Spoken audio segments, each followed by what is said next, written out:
Boker Tov les Koulam, bonjour à tous. On est en train d'étudier des lettres du Rabbi. On avait posé la question au Rabbi lorsque le Rayatz il a quitté ce monde, quand son beau-père a quitté ce monde, et on lui avait dit est-ce que ça valait la peine de continuer à écrire au Rabbi. Et le Rabbi qui répond bien entendu, c'est même une obligation. Et le Rabbi trouvera un moyen de te répondre. Parce que le plus important, c'est pas simplement d'obtenir une réponse, mais le simple fait d'écrire, de prendre un moment, d'organiser sa pensée, de s'ouvrir sincèrement. Alors déjà, ça crée une connexion spirituelle qui va amener déjà une plus grande clarté et finalement vers la réponse. Le rabbi il explique également un enseignement sur Pinchas dont on a lu la paracha cette semaine. Et on dit que des fois, hein, le Moshe Rabbeinu de la génération, il sait pas exactement quoi dire, quoi faire. Parfois, il est bloqué et il faut une personne comme Pinchas, c'est-à-dire quoi? Un Une personne qui est convaincue des valeurs de Moshe Rabbeinu, une personne véritablement attachée à Moshe Rabbeinu et que lui va savoir quoi faire, sans avoir finalement les directives claires de son rabbi. Qu'est-ce que le rabbi veut dire par là, hein? Que c'est pas parce qu'on n'a pas une réponse claire ou qu'on n'a pas une réponse explicite que ça veut dire que la réponse, elle n'a pas été donnée. La réponse, parfois et souvent, elle est déjà en toi. Comme un maître de maison qui va accueillir un invité, qui va lui ouvrir la porte, qui va le sourire, qui va lui amener de quoi manger, se restaurer, etc., se reposer, et qui va passer beaucoup de temps avec lui. Et l'enfant qui vit dans cette même maison se dit, mais je comprends pas, mon père qui lui fait le cavote, qui lui fait des sourires, qui passe du temps, et moi dans tout cela. Mais en fait, toi, cher enfant, tu as bien plus que cela. Le fait même que tu vis avec ton père, que ton père, c'est un exemple vivant, que ton père, il passe des moments de qualité avec toi. Alors même si pas toujours il va exprimer avec un grand sourire, une grande accolade, avec des grands discours, mais sache que tu portes déjà le message de ton père. Ça doit nous rassurer quand on écrit au rabbi et qu'on n'a pas de réponse claire, ou que les réponses ne sont pas précises, ou il semble ne pas avoir de réponse. Mais sache déjà que la réponse qui a été donnée, le rabbi veut t'amener vers une écouda, donc ce qu'il est en train de te dire. Et en plus, sache que la réponse, tu l'as déjà en toi.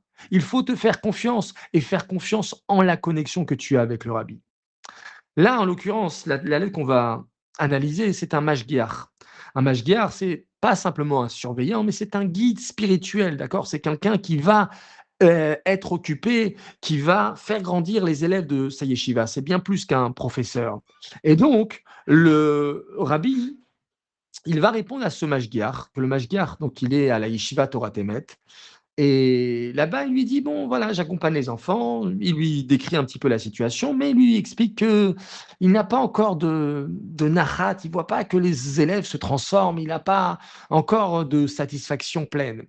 Alors, le rabbi qui rappelle au Mashgiach que sa mission à lui, c'est quoi? C'est d'accompagner les élèves, d'observer leur comportement, de les aider à grandir, de développer leur irat shamayim, leur crainte d'Hachem, de veiller à leur progression spirituelle quotidienne. Et le rabbi qui dit et qui affirme une idée surprenante, il dit sache que le Yetzer Hara combat moins l'étude elle-même que son intériorisation. Qu'est-ce que ça veut dire? Ça veut dire que le Yetzirah, tu peux laisser les élèves avec leurs livres et leur Gemara et leur Tanya et leur Shulchan Arour étudier toute la journée. Ils apprennent énormément, ils savent énormément, ils récitent parfaitement les leçons, mais finalement, ça ne change pas vraiment la personne. Et toi, tu es le mashgiach, tu es le surveillant, tu dois t'attarder à ce que, est-ce que mon enfant, est-ce que mon élève, il intériorise sa Torah? Parce que le Yetzer Hara, ce qu'il va combattre surtout, c'est l'intériorisation de la Torah. Que ce que je connais dans ma tête, je le descends vers mon cœur. C'est ce que je sais, ça me crée mon identité et ma personnalité. Et ça, c'est précisément le travail que le mauvais penchant, il cherche à empêcher.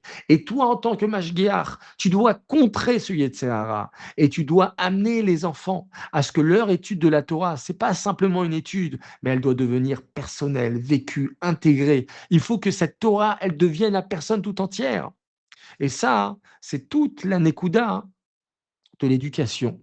que le rabbi il donne à ce mashgiach et que le rabbi nous donne aujourd'hui, parce que si on l'étudie ensemble, cette lettre, c'est qu'on doit apprendre de cette lettre-là, que la Torah, elle doit pas simplement être apprise. Aujourd'hui, on a une quantité d'informations, une quantité de limoud, une quantité d'études, une quantité de choses qui nous viennent.